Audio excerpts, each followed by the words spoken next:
मेरा दर्द मेरठ की जो घटना घटी है उसमें है, और मेरा दर्द जो गाजियाबाद में मुस्लिम समाज के लड़के की हत्या हुई है उसमें भी मेरा दर्द है। नोएडा में हत्या की गई ठाकुर समाज के लड़के की, हमने उसके लिए भी आंदोलन किया। मुस्लिमों के लिए हम कर ही रहे हैं, दलितों की हम बात कर रहे हैं। जब तक पुलिस राजनीतिक दबाव से हटकर काम नहीं करेगी, इस चीजों को बढ़ावा मिलेगा। एक मर्डर करने वाला व्यक्ति थाने से छूट जाता है और एक पॉकेट मार वो जेल चला जाता है। नमस्कार, मैं ओमदेव। आज हम हैं गाजियाबाद में, हमारे साथ हैं युवा शक्ति दल के राष्ट्रीय अध्यक्ष रवि गौतम जी। रवि गौतम जी, उत्तर प्रदेश में दलितों पर अत्याचार बंद होने का नाम नहीं ले रहे हैं। चाहे युवती हो, बच्ची हो या युवक हो, सबका यहाँ पर बुरा हाल है, स्पेशली जो दलित समाज से आते हैं। जहां तक दलितों के हत्याओं की बात है तो इसमें हत्यारों के साथ साथ उत्तर प्रदेश की पुलिस भी दोषी है। जब कोई मुस्लिम हत्या करता है तो पुलिस एक्शन में आती है, और जब कोई अदर कास्ट का व्यक्ति हत्या करता है तो पुलिस उतने एक्शन में नजर नहीं आती। लेकिन हमारा सवाल दलित की हत्या से है, चाहे कोई मुस्लिम करे या कोई भी करे, क्योंकि अपराधी की जो है कोई जाति नहीं होती, अपराधी कोई मजहब नहीं होता। लेकिन मुस्लिम समाज के लीडरों को से मेरा निवेदन है, मुस्लिम समाज के नेताओं से मेरा निवेदन है कि एक तरफ तो हम बात कर रहे हैं दलित मुस्लिम की, हम बात कर रहे हैं कि दलित आए, लेकिन कम से कम वो इस सवाल को तो उठाएं, वो अपने लोगों में तो कहें कि भाई दलितों को क्यों मारा जा रहा है। संत कबीर नगर में आपने देखा, मैंने पढ़ा अखबार में कि जो आनंद गौतम है उनकी बहन को ये नासिर नाम का व्यक्ति छेड़छाड़ बदतमीजी कर रहा था। जब उसने उसका विरोध किया तो उसकी हत्या कर दी, और लोगों को साथ को लेकर के ग्रुप बना करके उसकी हत्या की गई। हो सकता है कि यह बात सच हो झूठ हो, लेकिन हत्या तो हुई। जब हत्या हुई है लोग जेल भी जाएंगे, लेकिन ऐसी परिस्थिति बनती क्यों है? सरकार ठोस निर्णय क्यों नहीं लेती? और मुस्लिम समाज के नेता इस पर क्यों नहीं कहते? हर कोई व्यक्ति अपने अपने जो है मजहब के लिए, अपनी अपनी बिरादरी के लिए लगा हुआ है, काम कर रहा है, वीडियो गिर रहा है, बना रहा है, कर रहा है। अरे कब तक चलेगा? अभी मेरठ की घटना है, वहां कोई विपिन नाम के लड़के की हत्या कर दी गई, हत्या करने वाला मुस्लिम है। अभी मैंने जो है गाजियाबाद में एक खबर पड़ी है आज की, वहां एक मुस्लिम की हत्या कर दी गई। आखिर ऐसा क्यों हो रहा है कि जो चाकू से गोद के हत्या की जा रही है? सरकार का लॉ एंड ऑर्डर बेकार है, ध्वस्त है, झूठे वादे हैं। उसी के साथ साथ मेरा अनुरोध है आपके चैनल के माध्यम से, खास करके मुस्लिम समाज के लोगों से, कि वो शिक्षा को लें, शिक्षा ग्रहण करें। अशिक्षित लोग बहकावे में आकर के, कच्चे लालच में क्राइम को बढ़ावा देते हैं, वो क्राइम को घटना में तब्दील कर देते हैं, और उसका फिर क्या होता है कि एनकाउंटर होते हैं, लोग मारे जाते हैं। मेरी पीड़ा, मेरा दर्द भाई आनंद गौतम के साथ में है, गलत हुआ। मेरा दर्द मेरठ की जो घटना घटी है उसमें है, और मेरा दर्द जो गाजियाबाद में मुस्लिम समाज के लड़के की हत्या हुई है उसमें भी मेरा दर्द है। मेरी सद्भावना इन परिवारों के साथ है, लेकिन अपराधी चाहे वो कोई भी हो। लेकिन दुख का विषय यह है कि आखिर आज मुसलमान समझने को तैयार क्यों नहीं है, उनके नेता क्यों नहीं जाते?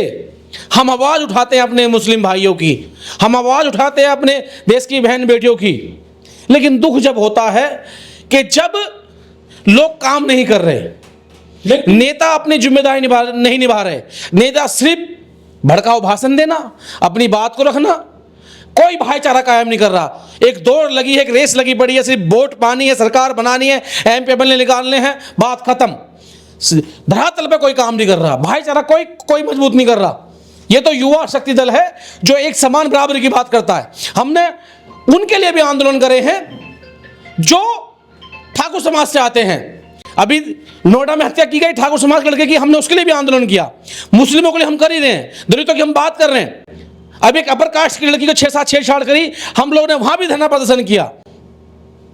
तो जब तक समाज में समानता की बात को लेकर के लोग नहीं निकल के आएंगे, शिक्षित लोग बात नहीं करेंगे, नेता बात नहीं करेंगे, ये खाई और बड़ी होगी। और कुछ नेताओं को तो जो है स्टंट बन गया है कि घटनाओं को ढूंढते रहना और वहां जाकर के जो है बड़े बड़े भाषण देना, उससे फिर क्या होगा, फिर और खाई पैदा होती है। लेकिन इसमें पुलिस भी निष्पक्ष जांच करे, दोषी को देख करके काम ना करे, कि दोषी अगर अपर कास्ट का है तो कदम पीछे खींच लेती है, अगर दोषी मुस्लिम है तो भागकर दौड़ के जाती है, अगर दलित दोषी है तो भागकर दौड़ के जाती है। लेकिन चुनाव में जो है दलित हिंदू हो जाते हैं, जब चुनाव नहीं हो जाते हैं, जब चुनाव नहीं होते हैं तो दलित दलित हो जाते हैं। तो ये दलित जो है कब तक ऐसे ही मारा जाता रहेगा? चाहे मुसलमान हो, चाहे कोई भी दूसरी जाति के लोग हों, सभी लोग जो है दलितों को हमेशा से निशाना बनाते आ रहे हैं। देखिए, मेरा बस इतना कहना है कि जो दलित हिंदू बनता है चुनाव के समय में, वो उन नेताओं के चेहरे को पहचाने, कौन है इन्हें जो चुनाव के टाइम पे हिंदू बनाते फिर ना मारते हैं। उसके बाद जो नेता मुस्लिम कहकर के दलितों की वोट मांगने आता है, उनको पहचाने, जिससे कि इस बात का साफ हो कि कौन हमारा अपना है।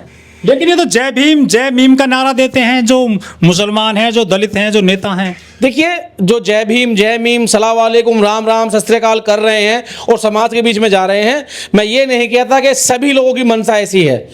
कुछ लोग हैं हर जाति मजहब में हैं जो मानवता को तार तार कर रहे हैं, जो भाईचारे को बिगाड़ रहे हैं, जिनकी विचारधारा ठीक है, जो समाज के लोग हैं, वो लोग जय भीम को भी मजबूत कर रहे हैं, जय मीम को भी मजबूत कर रहे हैं, सलाम वालेकुम मजबूत कर रहे हैं, राम राम को भी मजबूत कर रहे हैं।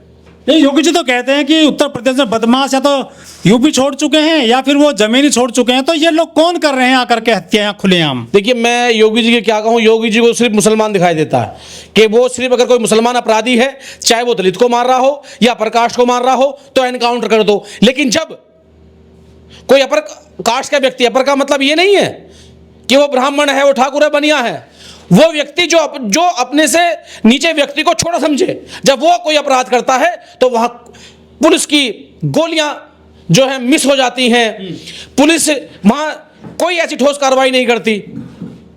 तो ये दोहरा चेहरा है।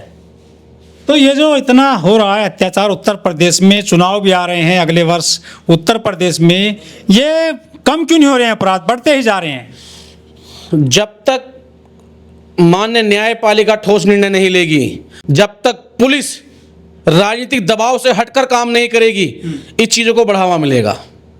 एक मर्डर करने वाला व्यक्ति थाने से छूट जाता है और एक पॉकेट मार वो जेल चला जाता है, पुलिस निष्पक्ष काम नहीं करेगी, राजनीतिक दबाव से हटके काम करेगी। मंजाल है कोई एक किसी को ब्लेड भी मार दे, बहन बेटी सुरक्षित नहीं है अभी भी उत्तर प्रदेश में। बहन बेटी को सुरक्षित कहां से होंगी जब क्राइम को करने वाले लोगों को, नेताओं को संरक्षण प्राप्त है।